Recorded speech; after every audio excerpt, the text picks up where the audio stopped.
Aja ini Aja akan duduk rumah ni sampai ada 30 tahun. Aja tak nak kahwin. Oh, cakap. Tak nak abah. Baik Aja duduk dengan abah je abah. No. Jadi Aja tak payah bayar bil elektrik, Aja tak payah bayar bil air. Lepas tu kalau Aja jadi kalau Aja nak baju Aja minta mama je. Sekarang cakap. Betul lah bah. Kenapa Aja patut duduk dengan Setuju orang tak? lain? Sekarang dia cakap. Apa kenapa Aja patut duduk dengan orang lain bila Aja ada abah dengan mama abah? Betul.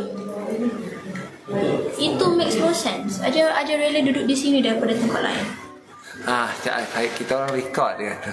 Korang ikut, korang tunggu. Dia kata dia dah record.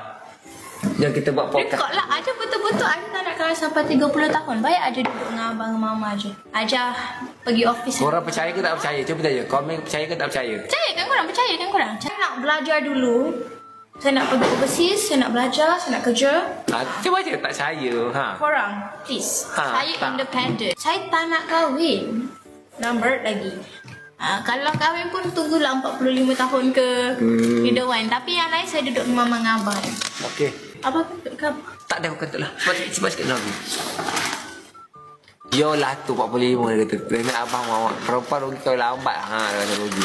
Kenapa rugi pula? Saya duduk dengan ibu bapa saya. Saya tak rugi, saya untung sebab saya tak payah bayar bil elektrik dengan bil air. Tak payah membayar shopping saya sendiri. Itu lagi senang. Takkan minta lelaki yang saya tak kenal untuk shopping. Orang yang saya kenal untuk shopping adalah abah sahaja. Kalau nak beli apa-apa, abah je.